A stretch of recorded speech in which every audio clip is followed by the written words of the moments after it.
Last month మీ portfolio రెడ్గా మారిందా? మీ SIP stocks అన్నీ కూడా రెడ్గా మారినాయా? ఈ టైంలో ల్యాండ్లో ఇన్వెస్ట్ చేద్దామని ఆలోచించారా? ల్యాండ్ ఇన్వెస్ట్మెంట్ ఎప్పుడూ లాంగ్ టర్మ్లో మంచి రిటర్న్స్ ఇస్తాయి.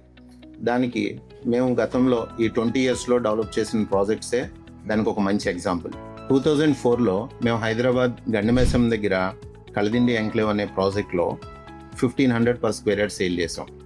రైట్ నౌ అక్కడ మినిమం 35,000 నుంచి 40,000 per square yard market rate ఉంది. అలాగే 2007-8లో మేడ్చల్లో ఫ్యాబిల్ కౌంటీ అనే ఒక ప్రాజెక్ట్లో అరౌండ్ 5,500కి మేము సేల్ చేసాం.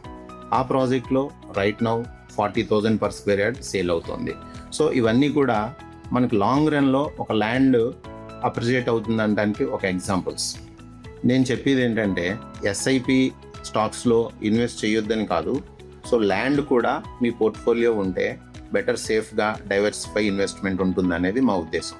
మీరు ఒకవేళ ల్యాండ్ మీద ఇన్వెస్ట్ చేయాలి అనుకుంటే కళిండి గ్రూప్ వైజాగ్లో మంచి ప్లేస్లో మంచి ప్రతిష్టాత్మకమైన ప్రాజెక్టులు అందిస్తుంది. 10 లక్షల్లోనే ఈఎంఐ ఫెసిలిటీతో కూడా మా దగ్గర అందుబాటులో ఉన్నాయి. మీకు ఏమైనా ఇంట్రెస్ట్ ఉంటే కామెంట్ చేయండి ల్యాండ్ అని, మేము వివరాలన్నీ పంపిస్తాం మీకు. Thank you.